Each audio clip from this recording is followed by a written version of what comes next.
All right, so we are going to talk about different parts of circles today. So we're kind of getting into a whole brand new topic.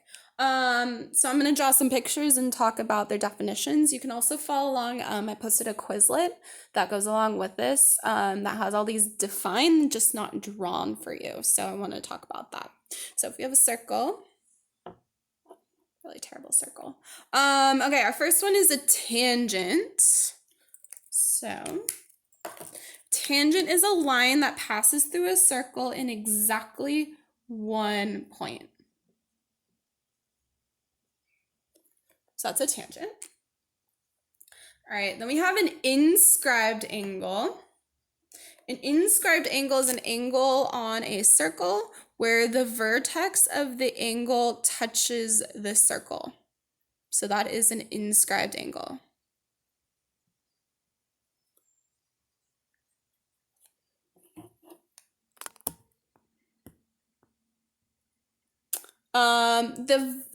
We also have its inscribed arc. So the arc is just a portion of a circle. So this is called the inscribed arc because that's what it opens up. So inscribed arcs. So arcs are measured in degrees. So this is whatever portion of the circle it is. Now this arc is gonna be double the measure of the angle. So if this was, let's say this was x, this measure would be 2x in degrees. Okay. Also related to those is what we call a central angle.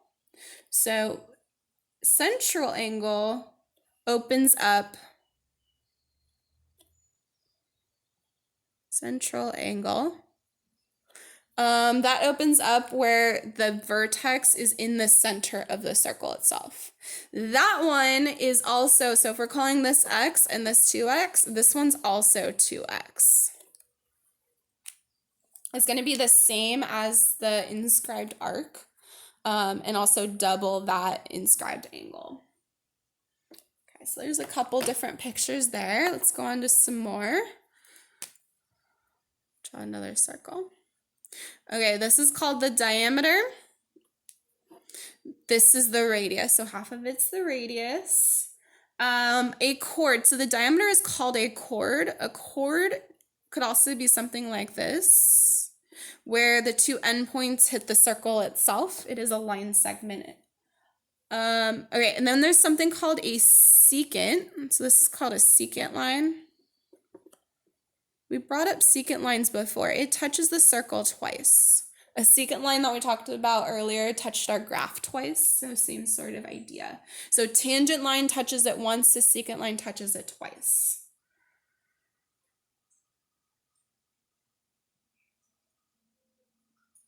Okay, and the last thing is center of rotation. It's the intersection of perpendicular bisectors, so it's a little bit of a different idea. So we talked about rotations itself earlier on last semester. So if you've got, let's say you've got a triangle over here and you've got a triangle that got rotated over here.